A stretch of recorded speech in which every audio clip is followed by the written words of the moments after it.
it's been a rough couple days in sports, man. Just what happened last night with the with Damar Hamlin. It's something you don't see often. You rarely ever see in Never. sports. Right. I mean, no, well, we've seen people get knocked out, but not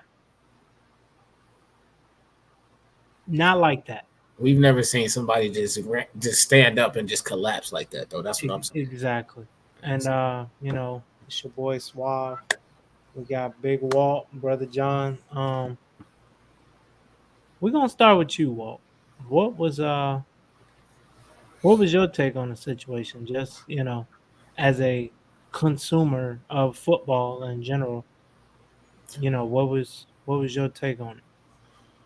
I want to first say good to be back. I know I was kind of off, I think No, what, we all were. 2 3 weeks. We all had to, get our vacation and, get Christmas and all that together. So it's definitely good to be back.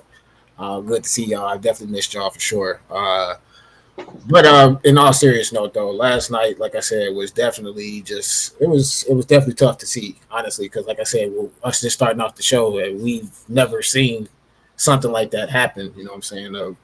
That magnitude of him, somebody just making, as we thought was just a regular tackle, Hmm. just get back up and just go limp like that and just pass out. But when I saw it live, bro, it was just like I said, I was just as shocked as everybody was, on the field. Probably the millions that was watching. Man, it's just like I said, it was just something you never see, and like just being I'm not saying I'm an athlete, but just being a former athlete, playing, high school and middle school stuff like that. It's just you know, just to see like how heartfelt like his teammates and even the Bengals and the fans, bro, just seeing all that, just seeing how real it was, man. It hit me, and it's just like, man, you don't want to see that, especially with him being so young, man. He was only 24, if I'm not mistaken. Yeah. So for him to, I'm not really sure. I don't. They didn't say he had any, outside heart conditions, because I'm sure you got to go through a process throughout that to get to the NFL season, I should say. But just from reading up and everything, they said that he is in some good condition right now. I think they said he went from 100% oxygen level to 50% now.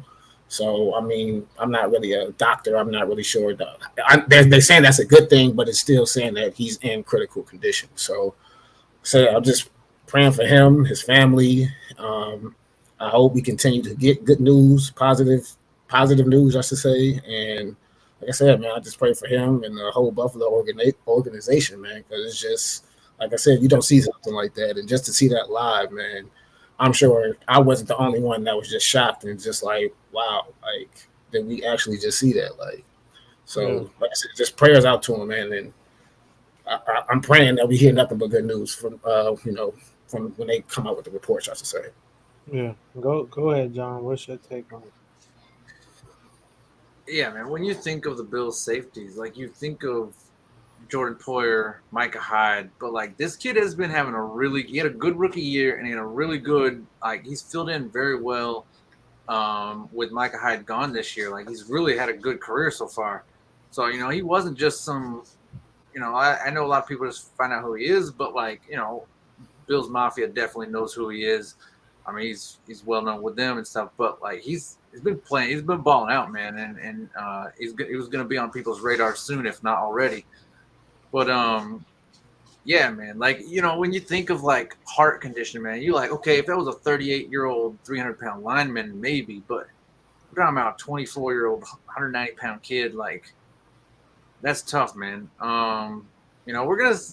I think that we probably won't really get much more information in like other than like hey, he's well. Is that I think the NFL and them are they're gonna have to pay his family a little bit of money, all right? And it's gonna they're gonna kind of like kind of because he's young, and I think that if they can get his heart back going, he's gonna be fine. Now he'll never play again, but he'll be fine. He's young enough where like as long as he ain't doing no crazy strenuous exercise, this kid will have a long life and he'll be fine. Now he's far from out of it. Like we still got he's still in our prayers. Like he's far from out of it. But if they can get him back, he'll be fine. But he'll never play again, and that's hard, man. And because he wants to take care of his family, and so I think the NFL is definitely gonna, pay him some money, and make sure they're set, making sure his family's set, but because man, he was fun, he's a really good player, man, and it sucks, even if he was a bad player, it still sucks, but it was hard to watch, man. I watched it,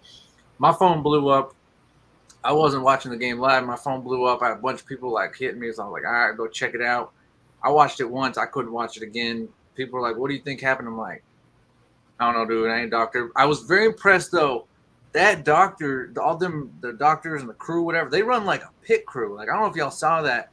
Like, there was one guy like, it was the EMTs. Yeah, it was like because they said usually it's like three or it's like usually only like 2 or 3 people that run out to the field, but for them to all like come out together, I should say, and notice. Well, I didn't watch him like I didn't watch him collapse again. I once was but like I watched like some of the other stuff and like watching the EMT stuff, man. Like that crew is legit.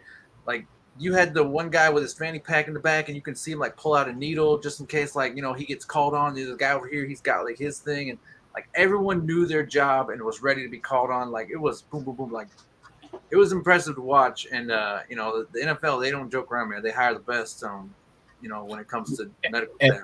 My fault. I don't mean to cut you off. And just being what you saying like that, I want to give like I said, going to the players that were on the field that blocked him off from, I'm saying the emergency team so they can do their job. Because I mean, if you really think about that, I mean, you don't really want to see somebody laying there lifeless with 80,000 people in a stand. You feel me? So I respect the Bills players, and I think it might have been a few Bengals players that did it as well. But I think, of course, majority of it was Bills players. But I respect them a lot for doing that for Mr. Hamlin, because of course he got his family and stuff in the stands and stuff like that. They don't want to see saying a son or saying nephew or whatever, I'm saying, just laying there lifeless like that. So definitely big shout out to the Bills organization, man. And just like I said, it's crazy. I'm just really speechless sometimes, I'm just actually seeing it, man. Like it's crazy. But yeah, my fault. Go ahead, Nico. No, it's just one of them things, you hate to see, man. Especially because we all know of people, how hard it is to get to that level. And then, you pretty much get seriously hurt playing a sport you love, something you prepare for all your life. And, now you were just seconds away from your life being gone. If the EMT hadn't did whatever they did, they say they performed CPR on them and things like that on the field, and you just feel bad, for him, his family, his teammates, because I'm sure none of those players had ever seen anything like that. I saw the tape, the same video you saw, I think, John, and I think it was like Joe Mixon standing right next to him when he fell, and they was all like, whoa, this is crazy. And then, just their reaction. And, I think the NFL did, they did the right thing. And the thing is now, how do you regroup?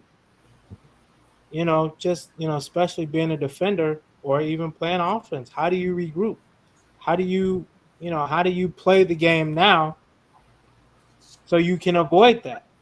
Because you never know when things like this can happen.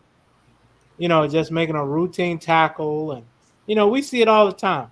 Guys using their heads, and, a lot of them get up. But, in this one case, he didn't. He got up and then, he collapsed. So, my, prayers go out to them and the Bills and the players and his family. But I hope he makes a recovery from it and he's able to walk again, because we never know what kind of effects this can have on your body, your mental going forward. Forget the football aspect. He could maybe not even walk again. So that's why I'm like, I just hope that I mean, yeah, all, like all that stuff, yeah. So because And you then don't last know night, if he's gonna have to relearn all that or not. So and then last night when they say, he couldn't breathe on his own, all that is like, bruh, that's a lot to go through. Just seeing someone you love go through it and then going through it on your own, I'm sure. So, it's just, I don't really see how they pick up, like ain't nothing happened, and play again. I know the Bills, they have, this game last night and another game to make up. They got 2 games before the playoffs, and then, you gotta get your mind right for the playoffs. So it's gonna be interesting to see how both of these teams bounce back and move forward.